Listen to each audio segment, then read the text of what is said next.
திட்டம் போட்டு செயல்படுத்தப்படுகிற ஒரு திட்டமாக சூழலை உருவாக்குவதற்காக முடிவெடுப்பது என்று வரும்போது ஆட்சி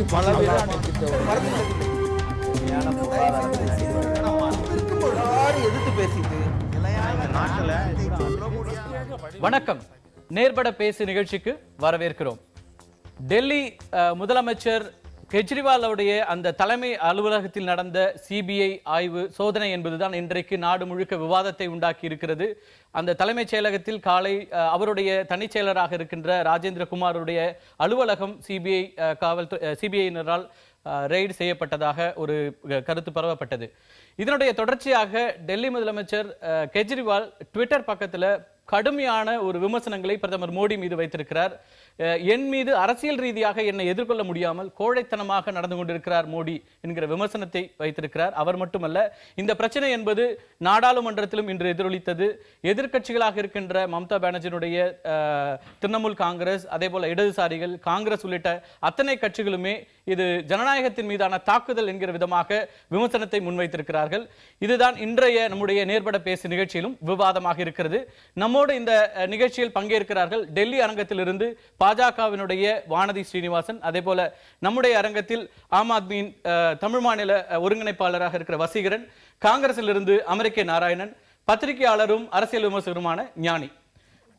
வானதி, உங்கள்கிட்ட தொடங்குற மிக கடுமையான விமர்சனம் முன்வைத்திருக்கிறார் அரவிந்த் கெஜ்ரிவால். தன் மீதான அரசியல் ரீதியாக தன்னை எதிர்கொள்ள முடியாத மோடி கோழைத்தனமான இந்த ஒரு முடிவை எடுத்திருக்கிறார் அப்படின்னு அவர் மட்டும் சொல்லல, எதிர்க்கட்சிகள் அத்தனை பேரும் சொல்றாங்க. நான் பிஜேபி அல்லது தேசிய ஜனநாயக கூட்டணியில் இல்லாத மாநில அரசுகளை பழிவாங்குகின்ற நடவடிக்கைகள்ல இந்த அரசாங்கம் ஈடுபட்டிருக்கிறது, இதிலிருந்து காப்பாற்ற வேண்டும் அப்படிங்கிற குரல்கள்லாம் அதிகமா எழுகிறது. உங்களுடைய பதில் என்ன? திரு மோடி அவர்கள் மீதான விமர்சனத்தை முதல் முறையாக திரு கெஜ்ரிவால் அவர்கள் வைக்கல. இதற்கு முன்னால் கூட மிக மிக கடுமையான விமர்சனங்களை வச்சிருக்காரு. இந்த ஒரு குறிப்பிட்ட நிகழ்வை பற்றி சொல்லணும் அப்படின்னு சொன்னால், குறிப்பிட்ட அந்த முதன்மை செயலாளர் திரு ராஜேந்திர குமார் அவர்கள் மீது 7 கிரிமினல் குற்றச்சாட்டுகள், அதாவது அவர் மீதான கம்ப்ளைண்ட் கொடுத்துருக்காங்க. அதில் 1 சிபிஐக்கு ஃபார்வர்ட் ஆயிருக்கு. நீங்கள் டெல்லி விஜிலன்ஸில் போயிருக்கக்கூடிய கம்ப்ளைண்ட்டில் 1 சிபிஐக்கு ஃபார்வர்ட் ஆகி அதில் அவங்களும் எடுத்த உடனே கம்ப்ளைண்ட்டை ரிசீவ் பண்ணிவிட்டு உடனடியாக அங்கே ரெய்டு எதுவும் பண்ணலை. அவருக்கு எதிரான அத்தனை ஆதாரங்களையும் திரட்டுறதுக்கு பின்னால அந்த இடத்துல ரெய்டுக்கு போகணும்னு முடிவெடுக்கிறாங்க. அவர் ஒரு பிரின்சிபல் செக்ரட்டரி, அவரோட ஆஃபீஸில் 13 லட்சம் ரூபாய் இன்னைக்கு பணம் கைப்பற்றினதா சிபிஐ தகவல் இருக்கு. அவரோட வீட்டில் பணம் இருந்திருக்கு. அதனால அவரோட ஆஃபீஸ் அப்படிங்கிறது சிஎம்மோட ஆஃபீஸோட 3rd ஃப்ளோர்ல இருக்கிறதால இவர் இமீடியட்டா சிஎம் ஆஃபீஸ்லயே ரெய்டு பண்ணிட்டாங்க, சிஎம் ஆஃபீஸையே சீல் பண்ணிட்டாங்க அப்படிங்கிற மாதிரி முதலில் செய்திகள் பரப்பிவிடப்பட்டது.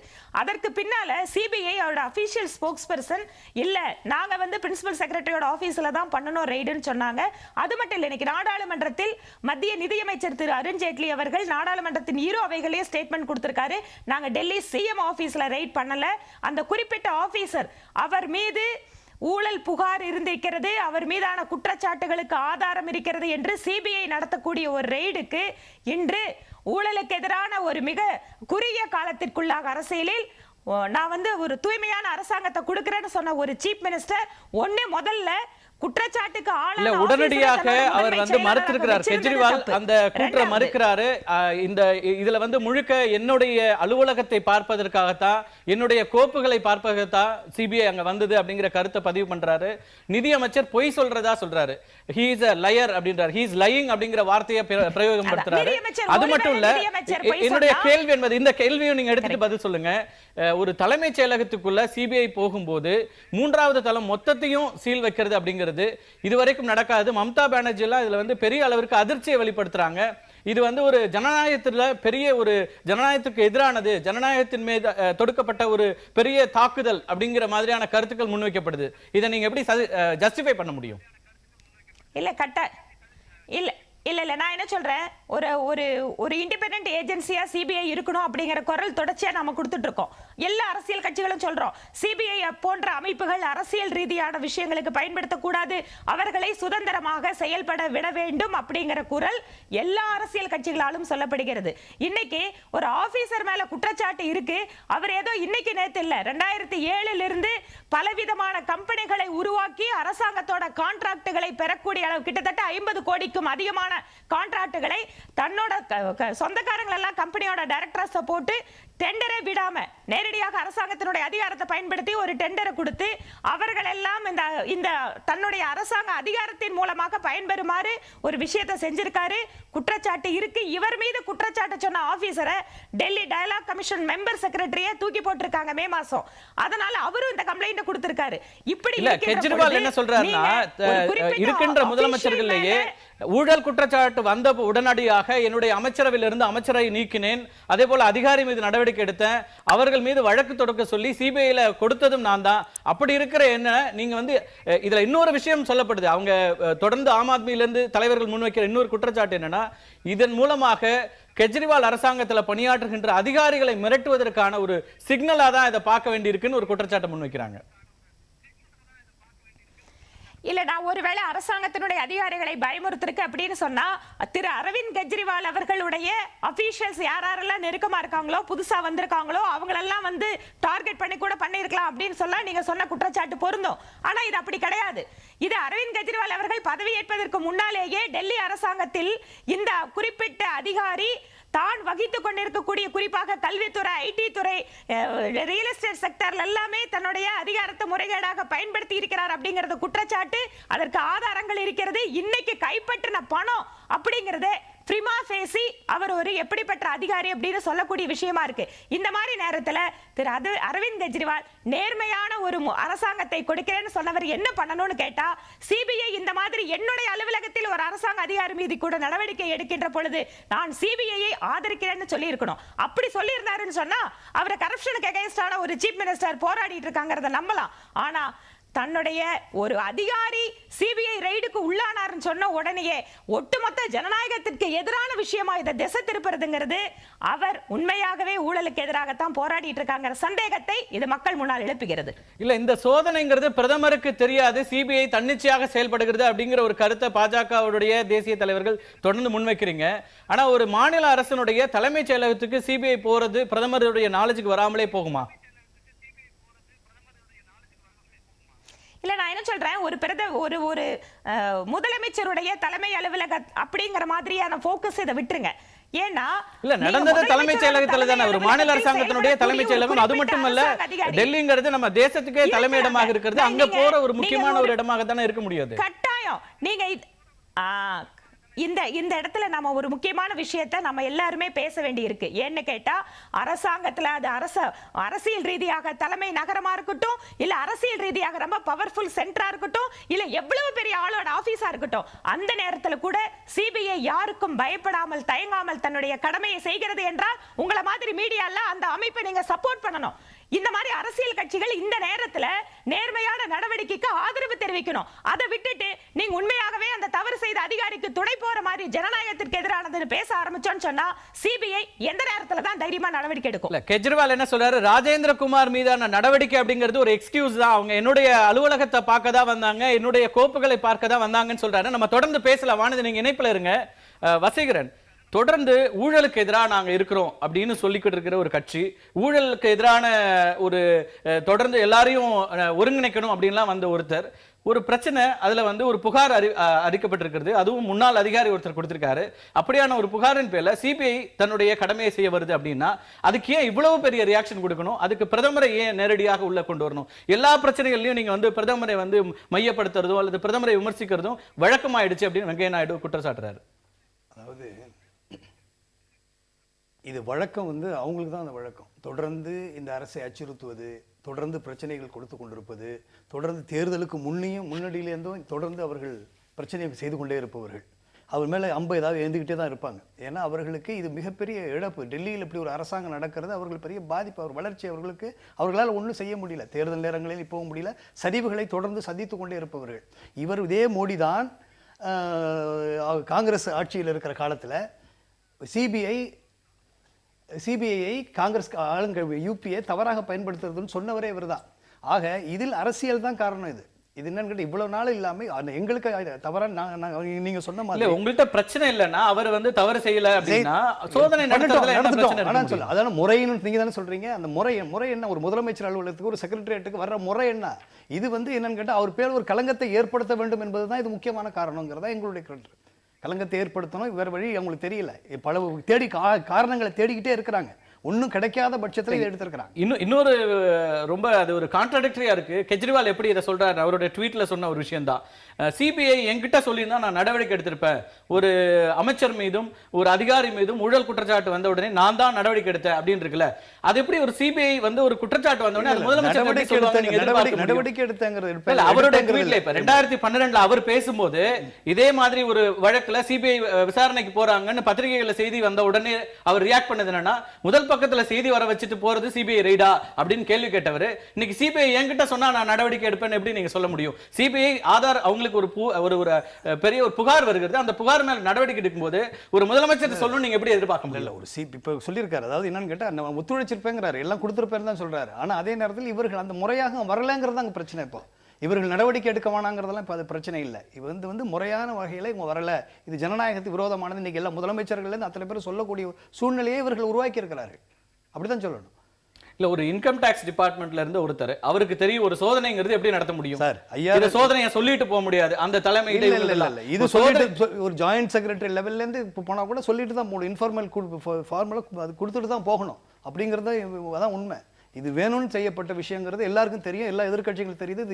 இன்னைக்கு மம்தா பானர்ஜிலேருந்து சொல்றாங்கன்னு சொன்னா சும்மா ஒன்று இல்லாத சொல்லலை. அதுவும் ஐஆர்எஸ் இவர் படித்த ஒருவர், இவர் ஒன்று அவ்வளோ ஒன்றும் விளங்காதவர் கிடையாது. இத்தனையும் ஊழலுக்கு எதிராக கட்சி ஆரம்பிச்சிருக்கிறோம். நாங்கள் ஊழலையும் பிரதானமாக நாங்கள் வச்சு உருவாக்கி எந்த அடிப்படையில் வந்து இவர் இந்த குற்றச்சாட்டை வைக்கிறார்? ராஜேந்திரகுமார் மீது நடந்ததுங்கிறது ஒரு எக்ஸ்கியூஸ் தான். என்னோட அலுவலகத்தில் இருக்கிற கோப்புகளை பார்க்கதா அப்படின்னு ஒரு குற்றச்சாட்டை நீங்க முன்வைக்கிறீங்க.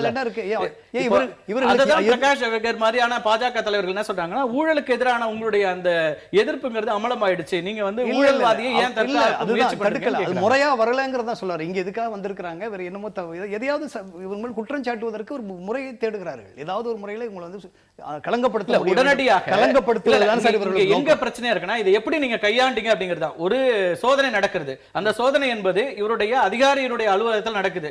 உடனடியா இவர் போட்ட ட்வீட்ல முதலமைச்சர் அலுவலகம் தடுக்கப்பட்டிருக்கிறது, முதலமைச்சர் அலுவலகம் தடுக்கப்பட்டிருக்கிறார், முதலமைச்சரும் தடுக்கப்பட்டிருக்கிறார், முதலமைச்சர் அலுவலகம் சீல் வைக்கப்பட்டிருக்கு. அதான் என்னன்னு கேட்டா இது வந்து சிபிஐ அதை வந்து விளக்கி இருக்காங்க. சிபிஐ தான குற்றம் சொல்றோம், அவர்களால் இயக்கப்படுகிறதுன்னு தான் சொல்றோம். அப்புறம் சிபிஐ சொல்றதை எப்படி நாம ஏத்துக்க முடியும்? சிபிஐ அவர்களால் இயக்கப்படுகிறதுங்கிறதா உண்மைங்கிற செய்தி. திரு ஞானி, இந்த விஷயத்தை நம்ம எப்படி பார்க்க வேண்டியது? இதுல வந்து எதிர்க்கட்சிகள் எல்லாம் என்ன சொல்றாங்கன்னா, இது வந்து ஒரு கோஆபரேட்டிவ் ஃபெடரலிசத்துக்கு எதிரான ஒரு விஷயமாக இருக்குது, அப்படிலாம் அதை பார்க்க முடியுமா? ஆனால் முதல் முறையாக இப்படி ஒரு நிகழ்வு நடந்திருக்கு. ஒரு மாநில அரசாங்கத்துடைய தலைமைச் செயலகத்தில் முக்கியமான சிக்கல் இருக்கு. சட்டப்படி எனக்கு தெரிஞ்சிருக்கிற அறிவின்படி இல்லை, ஒரு மாநிலத்தில் சிபிஐ வந்து ஒரு விஷயத்தை எடுத்துக்கொள்ள வேண்டுமானால் அந்த மாநில அரசின் சார்பில் சிபிஐ அழைக்கப்பட வேண்டும். அழைக்காம சிபிஐ வந்து ஜூரிஸ்டிக்ஷனே கிடையாது போவதற்கு. ஏன்னா சிபிஐ அடிப்படையில் டெல்லி போலீஸ் ஆக்ட் கீழ் உருவாக்கப்பட்ட ஒரு அமைப்பு. அதுக்கு வந்து இந்தியா முழுவதுமான ஒரு தனியான ஒரு அமைப்பாக அது உருவாக்கப்படவோ சட்டப்படியாக உருவாக்கப்படவோ இல்லை. டெல்லி போலீஸ் ஆக்ட்லேயே ஒரு பிரிவின் கீழே தான் சிபிஐ உருவாக்கப்பட்டிருக்கு.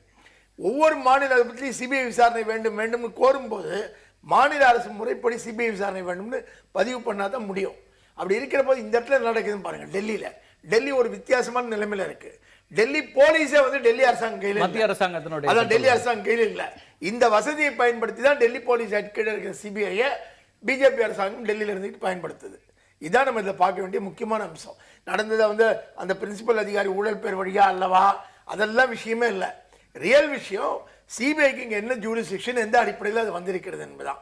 அப்போ மாநில அரசு இந்த கோரிக்கையை வைக்கவும் இல்லை, மாநில அரசிடம் சிபிஐ உங்கள் அதிகாரி மீது நாங்கள் நடவடிக்கை எடுக்க வேண்டியிருக்கிறது தகவல் தெரிவிக்கவும் இல்லை. ரெண்டுமே செய்யலை. பார்த்தீங்கன்னா அவர் தான் உச்சமான அதிகாரியான்னு பார்த்தீங்கன்னா அதுவும் கிடையாது. அவருக்கு மேலே ஹைரார்க்கியில் இருக்காங்க. அந்த ஆட்கள் கிட்ட உங்களுடைய அஃபிஷியல் மேலே நாங்கள் ஆக்ஷன் எடுக்க வேண்டியிருக்கு அப்படிங்கிறது தெரிவிக்க முடியும் சிபிஐ, ஆனால் தெரிவிக்கலை.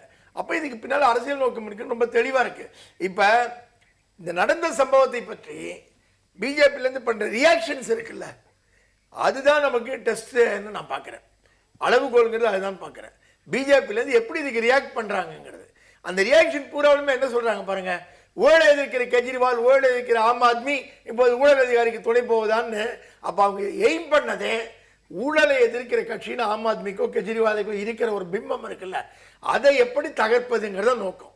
அதுக்காகத்தான் இதை பயன்படுத்துறாங்க மொத்த விஷயத்தையுமேங்கிறது இருக்குல்ல. அப்போ அவங்க ஸ்ட்ராட்டஜியே அதுவாக தான் இருக்கு.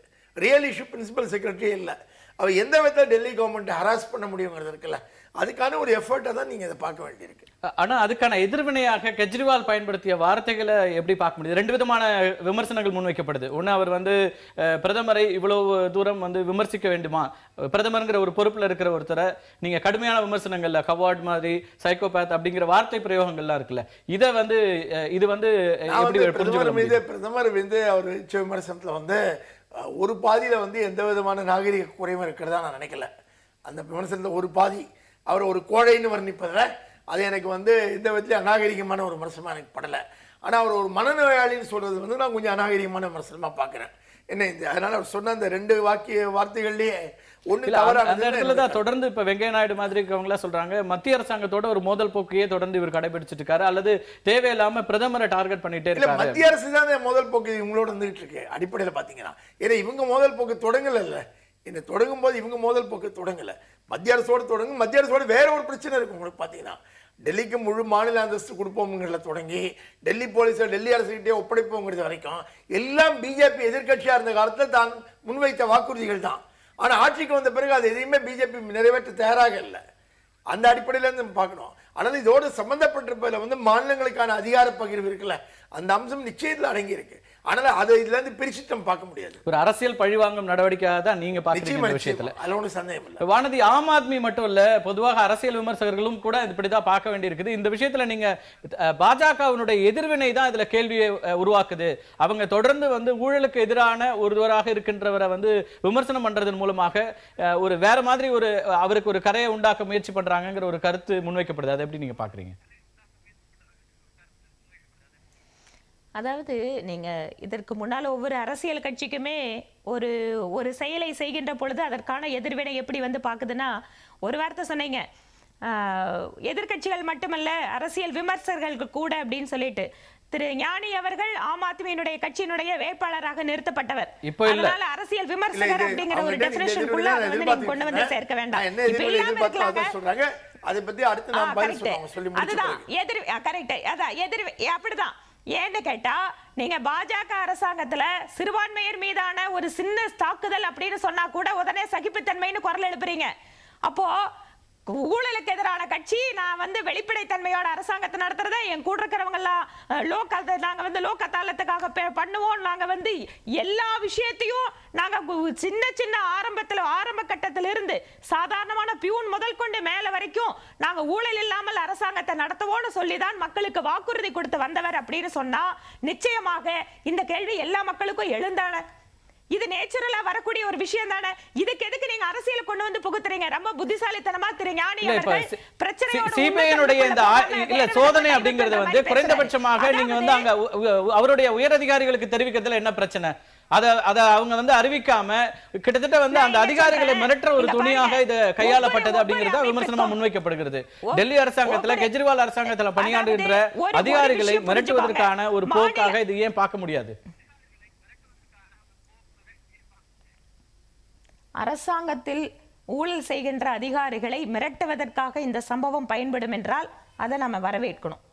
ஏனென்று கேட்டால், ஊழல் செய்கின்ற அதிகாரிகள் அரசியல் தலைமைக்கு எவ்வளவு நெருக்கமாக இருந்தாலும் சிபிஐ பயப்படாமல் நடவடிக்கை எடுக்கும் அப்படிங்கிற செய்தியை இந்த விவகாரத்து மூலமா வெளியில போச்சுன்னா அது நல்லதுதான். இது எல்லாருக்கும் பொருந்துமா அப்படிங்கிற கேள்விதான் தொடர்ந்து காங்கிரஸ்ல இருந்து முன்வைக்கிற குற்றச்சாட்டு. என்னன்னா, பாஜக அல்லாத ஆளுகின்ற கட்சிகள் மீது மட்டும்தான் இந்த மாதிரியான நடவடிக்கைகள் எடுக்கப்படுகிறது. மகாராஷ்டிரால பங்கஜ் முண்டே மாதிரியானவர்கள் மேல வைக்கப்படுற ஊழல் குற்றச்சாட்டுல இதுவரைக்கும் எந்த சிபிஐ சோதனை நடத்தப்பட்டது அல்லது சவான் உள்ளிட்ட பல இதெல்லாம் வருது. இப்போ நீங்க வந்து வசுந்தர ராஜே பல பிரச்சனைகள் சிக்கினாங்க. இதெல்லாம் நிறைய இருக்கு. நீங்க பதில் சொல்றதுக்கும் தயாரா இருப்பீங்கன்னு நினைக்கிறேன். அதுக்கு முன்னதாக அமெரிக்க நாராயணனும் உங்களுக்கான விமர்சனங்களை முன்வைக்க ஆசைப்படுறாரு. அவர்கிட்ட இருந்து வர்ற நீங்க தொடர்ந்து இணைப்புல இருங்க. வானதி சொல்லுங்க. முதல்ல ஒன்றை பதிவு செய்ய விரும்புகிறேன். ஏன்னா நான் இப்பொழுது மட்டும் இல்லை, கடந்த காலங்களில் நான் ஆட்சியில் காங்கிரஸ் கட்சியை உங்கள் மாதிரி பல மீடியாவில் வந்திருக்கேன். முதல் முறையாக எப்பயும் எப்படி நடக்கும்னா 3 பேர்கள்ட்ட போயிட்டு அப்போ அவங்களுக்கு ஒரு டைம் கொடுப்பீங்க. ஆனால் பரவாயில்ல, இப்போ அப்பப்போ டைம் கொடுக்குறீங்க ஆளுங்கட்சிக்கு.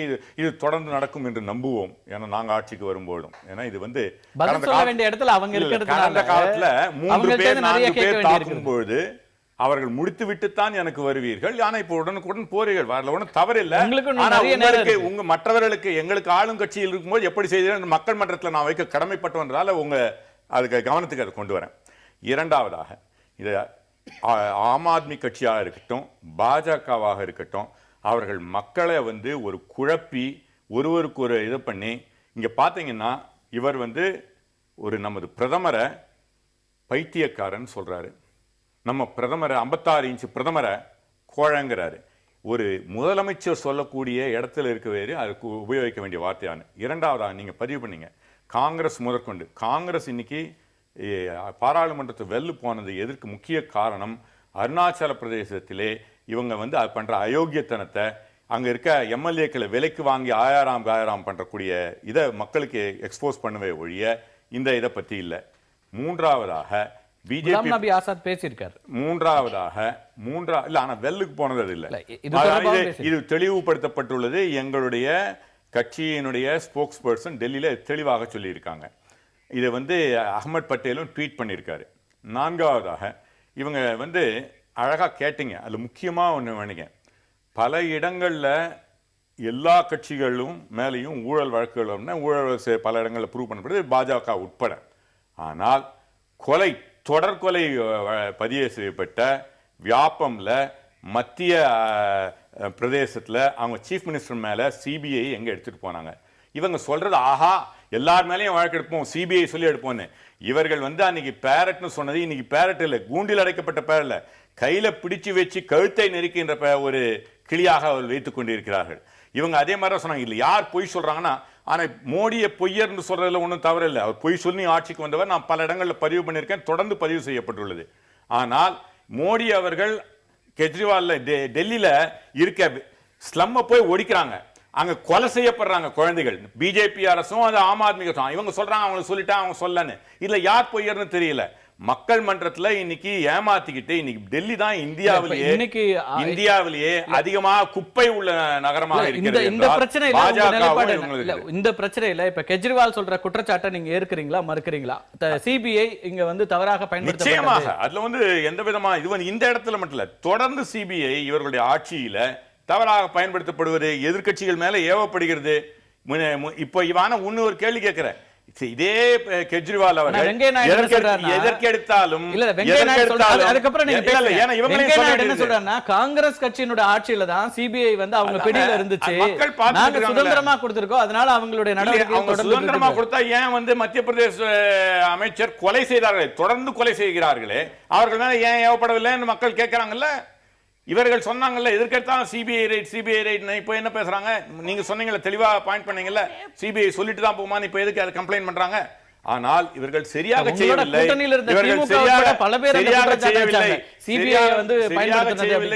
நான் தெளிவுபடுத்துறேன். தொடர்ந்து எங்களை இது பார்க்கட்டும். அவங்க மத்திய பிரதேசத்துல அவங்க ஆட்சியில அதிக நாட்கள் இருந்த காலத்துல வியாபத்துல சொன்னது. ஆனா அங்க இருந்த எங்களுடைய கட்சியினுடைய சச்சின் பைலட்டா இல்லை இவர் மத்திய பிரதேசத்தில் இருக்கக்கூடிய எங்களது தலைவர்கள் மேல இன்னைக்கு சிபிஐ இது பதிவு பண்றாங்க. மத்திய பிரதேசத்தில் ஃபார்மர் சீஃப் மினிஸ்டர் மேல சிபிஐ அதே வியாபம் மேல பண்றாங்க. ஆனா இவங்களுடைய இது மேல பண்ணல. இவங்க தொடர்ந்து அதே மாதிரி இமாச்சல் பிரதேசா இருக்கட்டும் மற்ற இடங்கள்லயும் சிபிஐ ரைட் செலக்டிவா அப்போசிஷனை இது பண்றதுக்கும் த்வாட் பண்றதுக்கும் அவங்களுடைய பேர்ல சேரை வேசியவும் தான் பயன்படுத்துறாங்க. கண்கூடாக நடக்கின்றது. நம்ம தொடர்ந்து பேசலாம். வானதி, ரொம்ப முக்கியமான ஒரு குற்றச்சாட்டை காங்கிரஸ் தரப்புல இருந்து வச்சிட்டு இருக்காங்க. நாராயணன் மட்டுமல்ல, அபிஷேக் மனு சிங்வி உள்ளிட்டவர்கள் சொல்றது என்னன்னா, அதே மாதிரி இப்போ ஒரு ப. சிதம்பரம் உள்ளிட்ட தலைவர்களை அச்சுறுத்துவது அல்லது நேஷனல் ஹெரால்டு இஷ்யூல எல்லாம் கூட இது வந்து தொடர்ந்து பாஜக அரசு எதிர்கட்சிகளை பெரிய அளவிற்கு ஒரு நெருக்கடிக்கு உள்ளாக்குது அப்படிங்கிற ஒரு குற்றச்சாட்டை முன்வைக்கிறாங்க. ஒரு சிறிய இடைவெளிக்கு பிறகு தொடர்ந்து பேசுவோம். எதிர்த்து பேசிட்டு வானதி, நீங்க இப்ப மத்தியில ஆட்சிக்கு பிஜேபி வந்த பிறகு பல குற்றச்சாட்டுகள், ஊழல் குற்றச்சாட்டுகள் பாஜகவில் இருக்கிற தலைவர்கள் மீது வைக்கப்பட்டது. குறிப்பாக ராஜஸ்தான் முதலமைச்சராக இருக்கலாம், அதே மாதிரி மத்திய பிரதேச முதலமைச்சர் மீது தொடர்ந்து இருக்கிறது, மகாராஷ்டிரால அமைச்சர்கள் மீது இருக்கிறது. இங்கெல்லாம் போகாத சிபிஐ, ஆனால் குறிப்பா மற்ற நடவடிக்கைகள் பாத்தீங்கன்னா இப்போ வந்து ஹிமாச்சல் பிரதேஷ் முதலமைச்சர் வீர்பத்ர சிங் அவருடைய மகள் திருமணத்துக்கு முன்னதாக அவங்க வீட்டில் ஒரு ரெய்டு நடக்குது, அல்லது ப. சிதம்பரம் உள்ளிட்ட காங்கிரஸ் தலைவர்களுக்கு நெருக்கடிகள் கொடுக்கப்படுகிறது. இதெல்லாம் திட்டமிட்டு ஒரு அதே மாதிரி மம்தா பானர்ஜினுடைய ஆளுகின்ற வெஸ்ட் பெங்காலையும் நடக்குது. அதுல சாரதா ஸ்கேம்ல அவங்க ரொம்ப தீவிரமா இருக்கிற நேரங்களையும் சிபிஐ வந்து தீவிர நடவடிக்கைகள் எடுக்குது. இதையெல்லாம் வச்சு பார்க்கும்போது சிபிஐ காங்கிரஸ் ஆட்சியில் எப்படி இருந்ததோ அதே போலதான் பாஜக ஆட்சியிலும் இருக்குது அப்படிங்கிற ஒரு குற்றச்சாட்டை முன்வைக்கிறாங்க. அதை நீங்க எப்படி பாக்கலாம்? அப்படி இல்ல, காங்கிரஸ் ஆட்சியில எங்க ஆட்கள் மேல விமர்சகர்கள் முன்வைக்கிறது. அவங்க வரட்டும், உங்களுக்கு நான் நேரம் இருக்கு. ஒன்றே ஒன்று மட்டும் சொல்றேன், காங்கிரஸ் ஆட்சியில எங்க ஆட்கள் மேல நாங்க அவங்க மேல நடவடிக்கை எடுக்க விட்டோம், மற்ற கட்சிகள் மேல மட்டும் செய்யறோம். இதுவே வந்து உங்ககிட்ட கேள்வி கேட்டு என்ன பேச விட்டுருப்பீங்களா நீங்க? வானதி, உங்களுக்கான நேரம் தான், நீங்க பேசுங்க. இல்ல, செலக்டிவான இந்த ஆக்ஷன் தான் இங்க கேள்விக்குள்ளாக்கப்படுகிறது. ரொம்ப ரொம்ப ரொம்ப பொதுவா கரெக்ட். நீங்க வந்து என்ன பண்றீங்க, ரொம்ப அதாவது சம்பந்தமே இல்லாத வழக்குகள் எல்லாம் ஒன்றிணைச்சு ஒரு ஒப்புமைப்படுத்துறீங்க. இது பொருத்தமானது இல்லை. ஏன்னு கேட்டா மத்திய பிரதேசத்தை பொறுத்த வரைக்கும் நீங்க குறிப்பிடக்கூடிய அந்த தேர்வு தொடர்பான வழக்கு அப்படிங்கிறது உச்சநீதிமன்றத்தால் சிபிஐ விசாரணைக்கு உத்தரவிடப்பட்டு அவர்களுடைய மேற்பார்வையில் நடந்து வருகிறது. அது மட்டுமல்ல, அந்த மாநிலத்தினுடைய முதலமைச்சர் திரு சிவராஜ் சிங் சௌஹான் அவர்கள் சிபிஐ விசாரணை நடத்தப்பட வேண்டும் என்று கோரிக்கை கொடுத்திருக்கிறார். அங்கு சிபிஐ விசாரித்துக் கொண்டிருக்கிறது. இதெல்லாம் எப்போ கொடுத்தாரு? இது ரொம்ப நாளா நடந்துட்டு இருக்கிற பிரச்சனை. ஊடகங்கள்ல பெரிய அளவுக்கு பேசப்பட்ட பிறகு, ஏன்னா அவரை மாதிரி ஒருத்தர் கிட்ட ஒரு சிறப்பான ஆட்சி கொடுத்திருக்காரு, அதனாலதான் 3வது முறையாக அவர் முதலமைச்சரா வர முடிஞ்சிருக்கு. ஆனால் அவருமே கூட இதுல தானாக முன் வந்து ஒரு சிபிஐ விசாரணைக்கு உத்தரவிடலாம்னு சொல்றதே கூட ஒரு நெருக்கடிக்கு பிறகுதானே வராரு. முதல்ல இல்ல நான் என்ன சொல்றேன், முதல்ல இந்த விஷயங்கள் வரும்போதே அவர் வந்து தன்னோட மாநில அரசாங்கத்தினோட சார்பிலேயே ஒரு விசாரணைக்கு உத்தரவிடுறார். அதற்கு பின்னால சிபிஐ விசாரணை வேண்டும்னு உயர்நீதிமன்றத்தில் வழக்கு போடும்போது அதை தள்ளுபடி செய்கிறார்கள். அதற்கு பின்னால் உச்சநீதிமன்றத்துக்கு போகும்போது தான் மாநில அரசாங்கம் அதற்கு ஒத்துழைப்பு கொடுக்கிறது. ஆமா, நீங்க வந்து தாராளமாக நடத்துங்கள் அப்படின்னு சொல்றாரு. ரெண்டாவது, ராஜஸ்தான் ஆகட்டும் மகாராஷ்டிராவா இருக்கட்டும், இந்த இடத்துல சிபிஐ விசாரிக்க ஆரம்பித்து அல்லது விசாரணை வந்து நடந்து கொண்டிருக்கிறது. அந்த நேரத்தில் அந்த குறிப்பிட்ட நபர்கள் மீதான குற்றச்சாட்டுக்கு ஆதாரங்கள் அப்படின்னு வருகின்ற பொழுது நீங்க சொல்லக்கூடிய இந்த மாதிரி இவங்களை மட்டும் விட்டுட்டீங்களே, இல்ல இவங்க மேல மட்டும் நடவடிக்கை இருக்கீங்களேன்னு கேட்டா அதுக்கு வந்து பொருத்தம் இருக்கு. ஆனா சம்பந்தமே இல்லாம எதிர்க்கட்சிகள் ஒரு குற்றச்சாட்டை சொல்லும், உடனடியா ஏன் சிபிஐ அங்க ரெய்டு பண்ண போகலங்கிற கேள்வி அர்த்தமற்றது. இல்ல என்னன்னா, இந்த 18 மாதங்கள்ல அல்லது நீங்க ஆட்சிக்கு வந்ததுல இருந்து எந்த ஒரு பாஜக தொடர்புடைய எந்த இடத்துலயும் சிபிஐ விசாரணைக்கு போகலையே. அப்படிங்கும் போது அந்த கேள்வியை முன்வைக்கிறாங்க எதிர்க்கட்சிகள். மத்த எல்லா இடத்துலயும் ஆக்டிவா இருக்கிற சிபிஐ ஏன் இங்க இல்ல? அப்போ மத்திய அரசாங்கத்துல ஏற்கனவே காங்கிரஸ் பியூரோ ஆஃப் இன்வெஸ்டிகேஷன் நீங்க குற்றம் சாட்டினீங்க. இப்போ நீங்க ஆட்சிக்கு வந்த பிறகு உங்க கையில கைப்பாவையாக சிபிஐ இருக்கா அப்படிங்கிற கேள்வியை தான் திரும்ப வைக்கிறாங்க இப்ப எதிர்க்கட்சிகள் எல்லாம். ஒரு எனக்கு கரெக்ட். அதாவது ஒரு விஷயத்தை நான் வந்து குறிப்பிட விரும்புறேன். 4 காங்கிரஸ் காரங்க மேல நடவடிக்கை எடுத்தாச்சுன்னு சொன்னா, 4 தலைவர்கள் காங்கிரஸ் தலைவர்கள் வீட்டுக்கு ரெய்டு போயாச்சுன்னு சொன்னா, ஏன் பிஜேபி காரங்க 2 பேத்துக்கிட்ட ரெய்டு போகலங்கிற உங்களோட கேள்வி. இல்ல காங்கிரஸ் மட்டும் இல்ல, டிஎம்சிலயும் நீங்க வந்து மம்தா பானர்ஜி வழக்குலயோ இல்ல இப்ப ஊழல் குற்றச்சாட்டுகள் வந்த இடங்கள்ல போலங்கிறதா கேள்வி. நீங்க எந்த குற்றச்சாட்டும் இல்லாதவங்களை போய் நீங்க விசாரிக்கணும்னு சொல்லல. நீங்க மகாராஷ்டிரால இப்ப பங்கஜ் முண்டேக்கு வந்து ஊழல் குற்றச்சாட்டு இருக்கும்போது குறைந்தபட்ச விசாரணை வரலையேங்கிற கேள்வி எழுப்பப்படுகிறது. அவ்வளவுதான். இல்ல அதுதான் சொல்றேன், சிபிஐ ஏன் உடனே ரெய்டு போகல அப்படிங்கிற உங்களோட கேள்வி இருக்கு இல்லையா. நான் என்ன சொல்றேன், ஒரு மோஷன்ஸ் நடந்துட்டு இருக்கும்போது, ஒரு ப்ராசஸ் நடந்துட்டு இருக்கும்போது அதில் இருக்கக்கூடிய ஆதாரங்கள் அப்படிங்கிறது இன்வெஸ்டிகேஷன் ஏஜென்சிக்கு தான் தெரிய வரும். அவர்கள் அந்த ஆதாரத்தின் அடிப்படையில் தான் நடவடிக்கை எடுப்பாங்க. இதை ஒரு விஷயத்துல எப்படி பார்க்கலாம்னா, ஊழல் குற்றச்சாட்டுக்கு நீங்க நடவடிக்கை எடுக்கிறவங்க எல்லாம் எதிர்க்கட்சிகளாகவே இருக்குது. ஏன் உங்க கட்சிக்காரங்க இல்லைன்னு சொன்னா, எங்க கட்சிக்காரங்க மேல நீங்க சொல்லக்கூடிய குற்றச்சாட்டுகளுக்கு ஆதாரங்கள் இல்ல, எதிர்க்கட்சி அப்படிங்கிற காரணத்தால நீங்க குற்றச்சாட்டு வைக்கிறீங்க. ரெண்டாவது, ஊழல் பண்ணியே தீரணும், இல்ல ஊழல் இவங்க எல்லாம் சொல்லியாச்சுன்னு சொன்னா உடனே அவங்க வீட்டுக்கு ரெய்டு போகணும் அப்படிங்கிற அவசியம் இல்ல. இன்னொரு ரொம்ப நுண்ணியமா அதை பாத்தீங்கன்னு சொன்னா, பிஜேபி இந்த மாதிரியான ஊழல் குற்றச்சாட்டுகளை சொல்றது வெறும் வார்த்தைகள் தான் அப்படிங்கறத திரும்ப திரும்ப நாங்க ப்ரூவ் பண்றோங்கிறத சொல்ல முடியும். நன்றி வானதி. நாராயணன் இங்கே தான் சொல்றாங்க, தொடர்ந்து காங்கிரஸ்காரங்க தவறுகள் பண்ணியிருக்கிறாங்க, ஊழல் பண்ணியிருக்கிறாங்க, அதுல அடிப்படை ஆதாரம் இருக்கிறதுனால சிபிஐ அடுத்த கட்டமாக சோதனை உள்ளிட்ட விஷயங்கள் இறங்குறாங்க. ஆனால் நீங்க வந்து அதை வந்து அரசியல் ரீதியாக அதுல இருந்து தப்பிக்கிறதுக்கு இப்படியான பழிச்சொல்களை பாஜக மீது வைக்கிறீங்க அப்படின்றாங்க. மறுபடியும் தெளிவாக சொல்றேன், நம்ம நாட்டில் ஊழல் நடந்திருக்கு, கொலை தொடர்ந்து நடக்கப்பட்டது. அவங்க இந்த கோர்ட்டில் போனாங்க, அவங்க ஸ்டேட்டில் இருக்க கோர்ட்டுக்கு போனாங்க. ஸ்டேட் கோர்ட்டு சிபிஐ மட்டுமல்ல, அவர்கள் நீதிமன்றத்தை எப்படி முடக்குகிறார்கள் என்பதை இப்பொழுது பார்த்து கொண்டிருக்கிறோம். அப்புறம் சுப்ரீம் கோர்ட்டுக்கு போன பிறந்தான் இந்த சுப்ரீம் கோர்ட்டுக்கு ஜட்ஜ்மெண்ட் கொடுக்க போகும்போது சிபிஐ இதை கேட்டாங்க. சிபிஐயிடம் நிச்சயமாக நாங்கள் அறுதியிட்டு கூற முடியும், மத்திய பிரதேச முதலமைச்சர் சௌஹான் மீதும் ஆன ஆதாரங்கள் உள்ளது. ஆனால் இப்பொழுது அவர்கள் எடுக்கலைங்கிறது தான் உண்மை. இவர்களுக்கு இவருடைய கைப்பாவையாக எப்படி பல இடங்களிலே செய்கின்றார்களோ, ஏன் அந்த மாநிலத்தில் உள்ள நீதிமன்றங்கள் கூட உச்ச நீதிமன்றத்துக்கு போகிறது எக்ஸ்போஸ் ஆச்சோ, அது மாதிரி இவங்க செயல்படுறாங்கன்றது ஒன்று. இரண்டாவதாக, இத்தனை நாளாக இப்போ வந்து சச்சின் பைலட் அங்கே இருக்காருன்னா அவரை பற்றி எல்லாம் அங்கே தெளிவாக தெரியும், எப்படிப்பட்ட குடும்பத்தில் இருந்தவர், எவ்வளவு இது நேர்மையானவர்னு. வேண்டுமென்றே அப்படி இல்ல பாரம்பரியம் பார்த்தல ஒரு விஷயத்துல நீங்க வந்து தவறுகள் நடக்கலன்னு சொல்ல முடியுமா? குடும்ப பாரம்பரியம் சொல்ல முடியாது. ஆனா அவர் பொது வாழ்க்கையில, அவருடைய பொது வாழ்க்கையிலையும் இது வரைக்கும் கிளீன் ரெக்கார்டோட தான் இருக்காரு. ஒரு வேண்டுமென்றே எதிர்க்கட்சி தலைவர்களை கல்யாணத்துக்கு முன்ன எப்படி பழிவாங்கும் நோக்கு நீங்களே தெளிவாக சொன்னீங்க. ஒரு முதலமைச்சர் மேல தவறுகள் இருக்கு சொன்ன குற்றச்சாட்டு, அவர்கள் திரும்பவும் வேண்டுமென்றே இவர்கள் வந்து பழிவாங்கும் நடவடிக்கைன்னு சொல்றோம். அதாவது அதாவதுங்க, நீங்க ஒரு நீதி சிபிஐ மேல இது இருக்கு. இப்ப எப்படி இங்க இல்ல கெஜ்ரிவால் ஆபீஸ்ல கொண்டு போய் கெஜ்ரிவாலுடைய ஆபீஸையே பார்த்திருக்காங்கன்னு அவர் சொல்றாரு. அதே மாதிரி பழிவாங்கும், அதாவது ஒரு முதலமைச்சர் மேல இது இருந்தா நீங்க போங்க, ஆனா அவங்களுடைய குழந்தையுடைய கல்யாணத்தின் போது வேண்டுமென்றே அவர்களை துன்புறுத்த வேண்டும், பழிவாங்க வேண்டும் என்ற எண்ணம் வெளிப்படுது இல்லையா? மக்கள் பாக்குறாங்கல்ல இதை. சோ இது பழிவாங்கும் நடவடிக்கையும் அவருடைய கைப்பாவையும் செயல்படுறாங்க, அரசியலுக்காக செயல்படுத்தப்படுறாங்க என்று எக்ஸ்போஸ் ஆயிட்டு இருக்காங்க. இந்த ஊழல் குற்றச்சாட்டு தொடர்பான விஷயம்ங்கிறதுனால தான் நேஷனல் ஹெரால்டு விஷயத்தை உங்கள்கிட்ட கேட்க வேண்டியிருக்கிறது. அதுல தவறு செய்யாத பட்சத்துல ஏன் வந்து நீதிமன்றத்துக்கு போறதுல உங்களுக்கு என்ன பிரச்சனை? நீங்க நேரடியாக போய் நீதிமன்றத்தை அணுகிறதுல என்ன பிரச்சனை? அங்கிருந்து தப்பிப்பதற்கு காங்கிரசும் அதனுடைய தலைவர்களும் முயற்சிக்கிறது எதனால? நிச்சயமாக நாங்கள் இதை நீதிமன்றத்திலே எதிர்கொள்வோம். அதே நேரத்தில் மக்கள் மன்றத்திலும் நாங்கள் எதிர்கொள்ள வேண்டிய கடமை எங்களுக்கு உள்ளது. ஏனென்றால் இவர்கள் நீதி பரிபாலன விஷயத்தை அரசியலாக்கிய வேண்டுமென்றே இதை செய்கிறார்கள் என்பதை மக்கள் மன்றத்திலையும் செய்யணும்.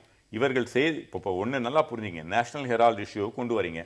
நேஷனல் ஹெரால்டு இஷ்யூவில் இதில் நான் அறுதியிட்டு உறுதியிட்டு சொல்ல முடியும், ஒரு பைசா, ஒரே ஒரு பைசா அதனுடைய ஷேர் ஹோல்டராக இருக்கின்ற ஐவர் இருக்கிறாங்க, அதுல ஒருத்தருக்கு ஒரு பைசா மட்டும் ப்ரூஃபா இருக்கட்டும், காங்கிரஸ் கட்சியை கலைக்கிறதுக்கு கூட ரெடியா இருப்பாங்க. அப்போ அவர்களுக்கு என்ன, இது வந்து மக்கள் மன்றத்துல ஒரு குழப்பத்தை காங்கிரஸ் கட்சியின் மேல, காங்கிரஸ் கட்சியினுடைய தலைமை மேல வைக்க வேண்டும் என்ற ஒரு இதுக்காக அவர்களால் தூண்டப்பட்ட அவர்கள் கட்சியை சேர்ந்த ஒருவரை வைத்து அவருக்கு எப்பவுமே இதே ஒரு பழக்கம். பல இடங்கள், ஏன் டாக்டர் மன்மோகன் சிங் மேல வழக்கு போட்டு அது வெளியே அனுப்பப்பட்டதுன்னு வழக்கு போடுறதெல்லாம் வந்து இப்ப ராஜபிரதாப் ரவுடி சொல்ற ஒரு முக்கியமான கருத்து, அது ஏற்கக்கூடிய கருத்தா இருக்கு. அரசியல் பழிவாங்கும் நடவடிக்கை அப்படின்னு ஆதாரப்பூர்வமா உங்களால சொல்ல முடியும்னா ஏன் ராகுல் காந்தி அதை பாராளுமன்றத்துல வந்து அந்த ஆதாரத்தை வெளியிடக்கூடாது அப்படின்னு கேட்கிறாரு? உங்களுக்கு என்ன அதுல பிரச்சனை? நீங்க நேரடியாக போய் இதை மையமா வச்சு பாஜக என்ன சொல்லுதுன்னா, ஒரு குற்றச்சாட்டு, நீங்க வந்து முக்கியமான மசோதாக்களை நிறைவேற்ற விடாம காங்கிரஸ் வந்து இந்த பிரச்சனையை ஒட்டி பாராளுமன்றத்தை முடக்குகிறது அப்படிங்கிற ஒரு குற்றச்சாட்டு. அரசியலுக்காக பாராளுமன்றத்திற்கு வெளியிலே செய்யப்படும் போது அரசியலாக நாங்கள் அதை எதிர்கொள்ள வேண்டிய அவசியத்திற்கு நாங்கள் எதிரிதான் நீங்கள் எந்த ஆயுதத்தை உபயோகப்படுத்த வேண்டும் என்பதை நிர்ணயிக்கிறான்னு சொல்லுவாங்க. இவர்கள் எதிர்கட்சியாக எங்களை பார்க்கவில்லை, எதிரி கட்சியாக இருக்காங்க. இவர்கள் இந்த நாட்டினுடைய நலத்தை பற்றி கவலைப்படுவதில்லை. நீதிமன்றத்துக்கு போய் உங்களை ப்ரூவ் பண்ண முடியல, அதை விட்டு ஏன் நாடாளுமன்றத்துக்குள்ள பிரச்சனையை தெளிவாக சொல்கிறேன். நாங்கள் நீதிமன்றத்திற்கு செல்வோம், நீதிமன்றத்திலும் இது தெளிவுபடுத்தப்படும். ஆனால் இவர்கள் ஒரு ஒன்றுமில்லாத விஷயத்தை அரசியலாக்கி எங்கள் மேல் சேர்வாரி இறைக்கும் போது அதை அரசியல் ரீதியாகத்தான் எதிர்கொள்ள முடியும். பிரதமரோட சோனியா அவர்களுடைய அந்த சந்திப்புக்கு பிறகு ஓரளவுக்கு ஜிஎஸ்டி மசோதால ஒரு அனுகூலமான ஒரு சூழல் எடுத்தீங்க. அப்புறம் இந்த வழக்கு வந்த பிறகு உடனடியா அது வேற திசை திரும்புது. நீங்க நாடாளுமன்றத்தில் உங்களுடைய கட்சி ஒட்டுமொத்தமாக நாடாளுமன்ற நடைமுறையே வந்து கேள்விக்குள்ளாக்குது. அதாவது இந்த கேள்வியை நீங்க உண்மையிலேயே அவங்க கிட்ட 2011 கேட்டு இருந்தீங்க வச்சுங்க, நியாயமான கேள்வியா இருக்கும். மோடியை பார்த்தீங்க, சென்னைக்கு வந்தாரு, ஜிஎஸ்டியை வேண்டான்னு சொன்னதுல மோடி தானே முதல்வராக இருந்தாரு. அப்போ முதல்வராக இல்ல, அந்த முதல்வர்களே முதல்வராக இருந்தார்ல, அவர் வந்து இன்னைக்கு பேசுறாரு. அவரை பார்த்து நீங்க இந்த கேள்வி கேட்டிருந்தீங்கன்னா நியாயமான கேள்வியா இருந்திருக்கும்.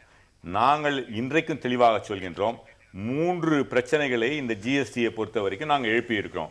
அவங்க 24% மக்களுடைய அடிமற்றவர்களுடைய வயத்திலே ஒரு, அதாவது நேர்வினையா இல்லாம எதிர்வினை, அதாவது மறைமுக வரி மூலமாக அடித்தட்டு மக்களை அடித்தார்கள். அதை 18% குறைக்கணும்னு பார்த்தோம். இந்த மாதிரி 2-3 கேள்விகளுக்கு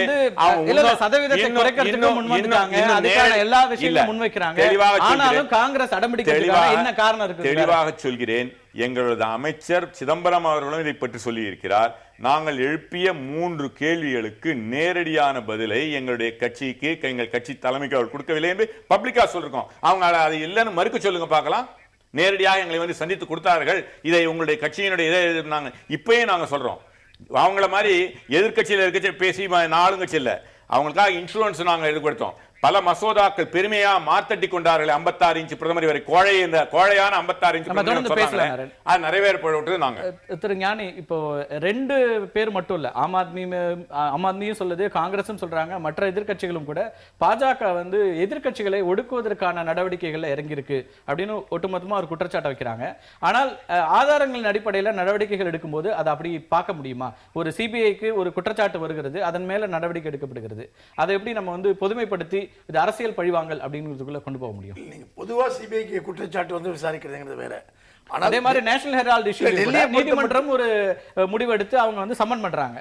அதையும் கூட அரசியல் பழிவாங்குதல் நடவடிக்கை அப்படின்னு எல்லாவற்றையும் அரசியல் பழிவாங்கல்னு பார்க்க வேண்டிய அவசியம் இல்லை, ஏற்றுக்கொள்றேன். ஆனா டெல்லியை பொறுத்த மட்டும் சிபிஐ வந்து இந்த விஷயத்துல டெல்லி அரசாங்கத்துக்கு யார்கிட்ட இருக்கு, அந்த அரசாங்கத்துடைய சம்மதம் இல்லாம அதன் அதிகாரி மீது எப்படி நடவடிக்கை எடுக்க முடியும்? எனக்கு அது விளங்கல அடிப்படையில். ஆனால் நிச்சயமாக அந்த அரசு கிட்ட போய் பேசிட்டு தான் அடுத்த கட்டத்தில் நடவடிக்கை எடுக்க முடியும். சொல்லாமல் நடவடிக்கை எடுக்கவே முடியாது, அதுவே சிக்கல் இருக்கு. தகவல் தெரிவிக்காமல் நடவடிக்கை எடுக்க முடியாது. 2வது விஷயம், நான் இதை எப்படி பார்க்குறேன்னா, இது வந்து கடந்த சில மாநில தேர்தல்கள்லாம் எடுத்துக்கிட்டிங்கன்னா, சட்டமன்ற தேர்தல் எடுத்துக்கிட்டிங்கன்னா, தொடர்ந்து பிஜேபி வந்து எதிர்பார்த்தது பின்னடைவு ஏற்பட்டிருக்கு. பல்வேறு மாநிலங்களில் பின்னடைவு ஏற்பட்டுக்கிட்டு இருக்கு.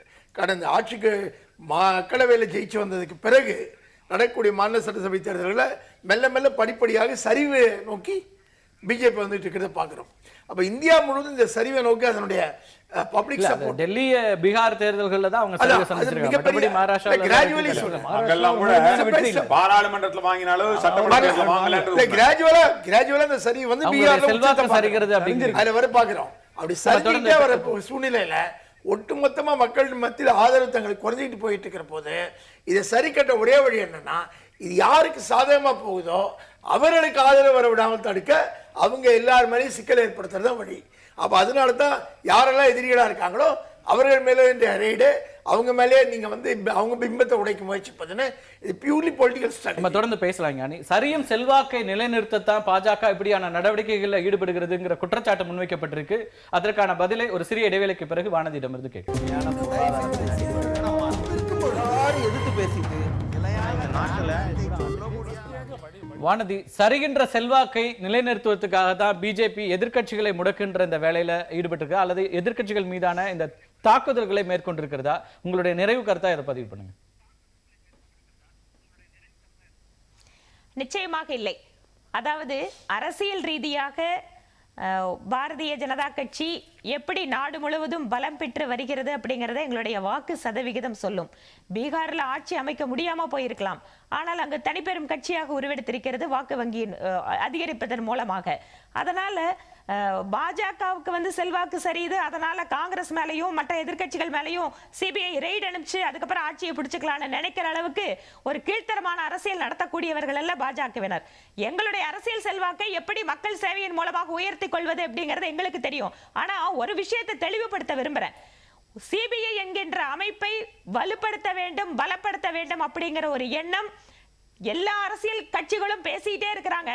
ஆனா அரசாங்கம் மத்தியில் நடக்கின்ற பொழுது எதிர்க்கட்சி தலைவர்களோ அல்லது எதிர்க்கட்சி சார்ந்தவர்களுடைய நிறுவனங்கள் மீதோ நடவடிக்கை எடுக்கும் போது உடனடியாக அரசியல் பழிவாங்குதல் சொன்னா எப்படி ஒரு அமைப்பு நிச்சயமாக அந்த நடவடிக்கைகள்ல வந்து இப்ப யாரும் குற்றச்சாட்டுல அதுக்கான ஆதாரங்கள் இருக்கும் போது போகலாம் அப்படிங்கறதுலயும் கேள்வி இல்ல. ஆனால் அது எப்படி நடைமுறைப்படுத்தப்பட்டது, அதுக்கு எதிர்வினையாக பாஜக என்னெல்லாம் சொல்லுது அப்படிங்கறதா இங்க பிரச்சனையாக விவாதமாக உருவாகுது. இல்ல கட்டாயம் நான் இன்னொன்னு சொல்ல விரும்புறேன். திரு ஞானி அவர்கள் ஒரு விஷயத்தை சொல்றாரு, மாநில அரசாங்கத்துக்கிட்ட சொல்லிட்டு தான் பண்ணணும்னு. இல்ல அவசியம் இல்ல. Under union territory Delhi police ஆக்ட்ல சிபிஐ அதிகாரம் உண்டு. அததான் அவர் சொன்னாரு. டெல்லி போலீஸ் கண்ட்ரோல் மத்திய அரசாங்கத்துல இருக்கிறதுனால தான் இப்படி நடக்குறாங்கங்கறத அவர் சொல்றாரு. நான் என்ன சொல்றேன், டெல்லியில மத்திய அரசாங்கத்தோட கண்ட்ரோல்ல இருக்கிறதால நடக்கறாங்க. நிறைய இடத்துல மத்திய அரசாங்கத்தோட கண்ட்ரோல்ல இல்லாத இடத்துல மாநில அரசாங்கத்தில் இருக்கின்ற அதிகாரிகள் தவறு செய்கின்ற பொழுது அது நீதிமன்றங்களே உத்தரவிட்டால் கூட மாநில அரசாங்கங்கள் அதிகாரிகளை இன்னும் காப்பாற்றிக் கொண்டிருக்கிறார்கள். அந்த வழக்கு முடிவுக்கே வராம இருக்கு. இதுக்கெல்லாம் என்ன பதில் சொல்ல போறாரு திரு ஞானி அவர்கள்?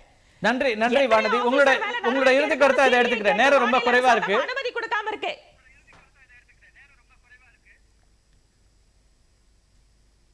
நன்றி திரு வசீகரன். இப்போ தொடர்ந்து வந்து நீங்க உங்க மேல பெரிய எதிர்பார்ப்புகள் இருந்தது.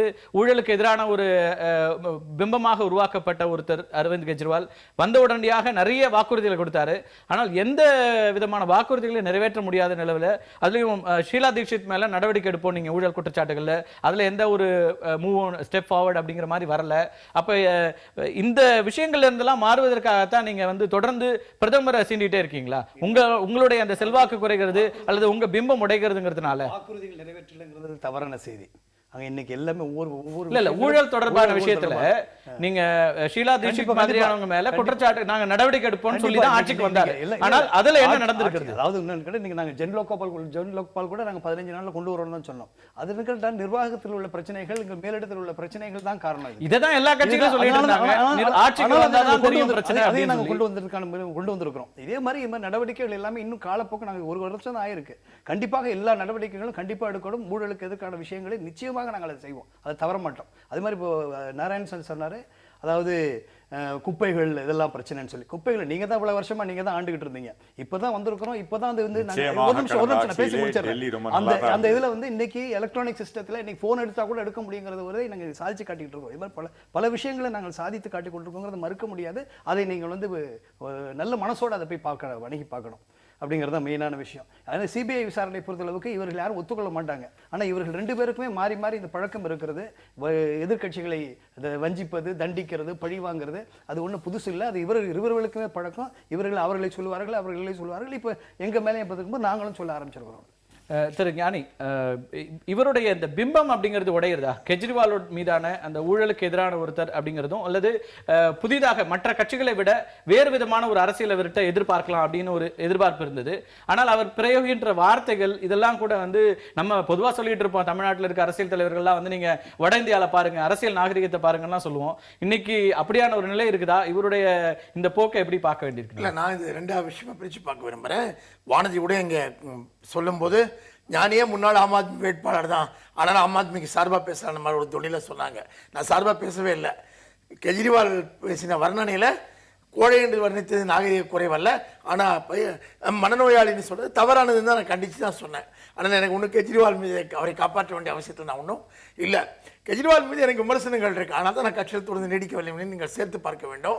கெஜ்ரிவால் பற்றி நான் ரொம்ப தெளிவாக என்ன கருதுறேன்னா, அவர் வந்து கட்சிக்குள்ள உட்கட்சி ஜனநாயகம் இந்த போக்கெல்லாம் அவர் ஆதரிக்கவில்லை.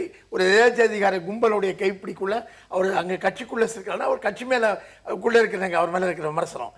ஆனால் ஆட்சியோ ஆட்சியுடைய ஊழலற்ற தன்மையோ இருக்குல்ல, அதை பற்றி எந்த விமர்சனம் கிடையாது. தொடர்ந்து வந்து ஊழலுக்கு எதிரான ஒரு இயக்கம்ங்கிற விதத்தில் அரவிந்த் கெஜ்ரிவாலுடைய ஆட்சி மீது அரவிந்த் கெஜ்ரிவால் மீது விமர்சனம் வைக்கக்கூடியவர்களுக்கு கூட மாற்று அவரை சொன்ன மாதிரி நடவடிக்கைகள் எடுக்கிறாங்க. அதில் எந்த மாற்று கருத்து அமைச்சர்கள் மீது நடவடிக்கை எடுத்துக்க அதிகாரி மீது எடுக்கிறார். அதில் நமக்கு எந்த மாற்று கருத்தும் கிடையாது. ஆனால் அவர் இன்னமும் கூட உட்கட்சி ஜனநாயகத்தில் வந்து அவர் பலவீனமாக இருக்கிறார், அவர் மேலே விமர்சனம். ஆனால் இப்போதைய பிரச்சனை அது தொடர்பானது அல்ல. இப்போதைய பிரச்சனை டெல்லி அரசாங்கத்தை ரொம்ப சுருக்கமாக சொல்வதா இருந்தால், டெல்லி போலீஸை டெல்லி அரசாங்கத்திலும் ஒப்படைக்க மத்திய அரசு மறுத்து கொண்டிருப்பதன் ஒரு தொடர்ச்சி இது. முதல்ல டெல்லி போலீஸை டெல்லி அரசாங்கம் கையில் ஒப்படைக்கணும். அதை செய்யவே மத்திய அரசு தொடர்ந்து மறுத்து கொண்டிருக்கிறது. அதனுடைய விளைவாக தான் இந்த பிரச்சனைலாம் தொடர்ந்து நடக்கிறது. திரு நாராயணன், இதற்கு பிறகாவது பாராளுமன்றம், ஏன்னா அதையும் நம்ம பேச வேண்டியிருக்கு, தொடர்ந்து பாராளுமன்றத்தை முடக்கிட்டு இருக்கிறதுல காங்கிரசினுடைய பங்கு பெருசா இருக்குது. அங்க ஏதாவது ஒரு உருப்படியான விஷயங்கள் நடக்கிறதுக்கு காங்கிரஸ் எதிர்க்கட்சியாக, ஆரோக்கியமான எதிர்க்கட்சியா வழி கொடுக்குமா? இன்னைக்கு கூட பிரதமர் வந்து காங்கிரஸை விமர்சிச்சிருக்காரு.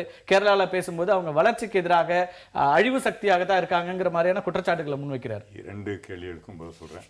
ரொம்ப சுருக்கமா. பிம்பம், நீங்க கேள்வி நல்லா நீளமா கேட்டு சுருக்கமா பதில் சொல்லுவோம். காங்கிரஸோட கொள்கையை இடையூறு செய்தல் அப்படிங்கிறார் மோடி. பிரதமர் வந்து எல்லாத்தையும் வந்து அவருடைய பிம்பமும், இவர் வந்து அப்பழுக்கற்றவர் அவருடைய லோக்பால், ஜன் லோக்பாலை கொண்டு வந்து அவர் கூட இருந்த பூஷணும் யாதவும் எந்திரர்களை வந்து எவ்வளவு மறைத்தார்கள், எவ்வளவு பொய் சொல்கிறார்கள். எல்லாரும் வந்து பிம்பங்கள் ஒன்றுமே இல்லாம காற்றடித்த இதுன்றது தெளிவாக இருக்கு. பலூன் வந்து ஊதி ஒண்ணுமில்லாம ஆயிட்டு இருக்கு. நீங்க 2வது கேட்டு நான் தெளிவாக சொல்கிறோம், எங்களுக்குடைய பங்கு, எதிர்கட்சிக்கான பங்கை நிச்சயமாக நிறைவேற்றும். கடந்த காலத்தில் இன்சூரன்ஸ் பில்லாக இருக்கட்டும், ஜிஎஸ்டி பில்லாகட்டும், நிச்சயமாக மக்களுடைய இதை எதிர்பார்த்து அவர் செய்தார்களானால் ஆதரிப்போம், செயல்பட விடுவோம். நன்றி. எந்த நடவடிக்கையாக இருந்தாலும் அது வெளிப்படையாக இருக்க வேண்டும் என்பதே மக்களுடைய எதிர்பார்ப்பாக இருக்கிறது. இந்த விவாதத்தின் மூலமாக காங்கிரஸ் போலவே அல்லது காங்கிரஸ் மீதான அந்த குற்றச்சாட்டு போலவே பாஜக ஆட்சியின் மீதும் குற்றச்சாட்டுகள் வருகின்றனவா என்பது குறித்து தான் விவாதித்தோம். மீண்டும் ஒரு நேர்பட பேச நிகழ்ச்சியில் சந்திக்கலாம். நன்றி, வணக்கம். என்ன இருந்தாலும் போது திட்டம் போட்டு செயல்படுத்தப்படுகிற ஒரு திட்டமாக சூழலை உருவாக்குவதற்காக முடிவெடுப்பது என்று வரும்போது ஆட்சி பல